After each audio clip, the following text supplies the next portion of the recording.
નમસ્કાર દર્શક મિત્રો, આપની સાથે હું છું દેવ અને આપ જોઈ રહ્યા છો ઇન્ડિયા ન્યૂઝ ગુજરાત। રાજ્યના મુખ્ય સમાચારોની શરૂઆત કરીએ જૂનાગઢથી।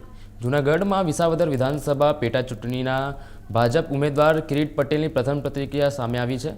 કિરીટ પટેલે ભાજપની ભવ્ય જીતનો ભરોસો વ્યક્ત કર્યો અને જણાવ્યું, અમારી સામે લડાઈમાં આપ પાર્ટી અને કોંગ્રેસ બંને હારશે। અમે વધુને વધુ મતદાન માટે પ્રયાસ કરીશું। સાથે સાથે અમારો રોડ મેપ અમે જલ્દી જાહેર કરીશું।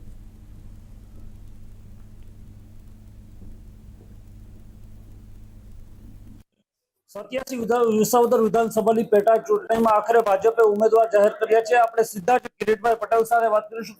કિરીટભાઈ, આપને ઉમેદવારી નોંધાવવા માટેની તક આપી છે, ભાજપ શું કહેશો, કયા મુદ્દા સાથે લોકોની વચ્ચે જશો? હું દેશના લોકપ્રિય વડાપ્રધાન શ્રી નરેન્દ્ર મોદી સાહેબ, માનનીય ભારત સરકારના ગૃહ એવં સહકારિતા મંત્રી આદરણીય શ્રી અમિતભાઈ શાહ સાહેબ, ગુજરાત સરકારના માનનીય મુખ્યમંત્રી શ્રી ભૂપેન્દ્રભાઈ પટેલ સાહેબ અને ગુજરાત પ્રદેશ ભારતીય જનતા પાર્ટીના યશસ્વી અધ્યક્ષ આદરણીય શ્રી સી આર પાટીલ સાહેબનો હું ખૂબ ખૂબ આભાર માનું છું કે તેમને વિસાવદર વિધાનસભાની આ પેટા ચૂંટણીમાં મને ઉમેદવારી કરવાની તક આપી।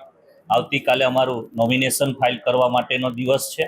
ખૂબ જ મોટી સંખ્યામાં માતાઓ, વડીલો, યુવાનો અને મતદાર ભાઈઓને સાથે રાખી અમે નોમિનેશન ફાઇલ કરશું। મને આશા છે કે આ ચૂંટણીમાં ઓપરેશન સિંદૂર પછી જ્યારે પ્રથમ વખત ગુજરાતમાં પેટા ચૂંટણી યોજાણી છે ત્યારે અમારો જ્વલંત વિજય થશે। કિરીટભાઈ, ખાસ કરીને વાત કરીએ તો જે રીતે ઇકો ઝોનની વાત છે, અનેક મુદ્દાઓ છે, તો કેવી એ બધી અમે આવતીકાલે વાત કરશું।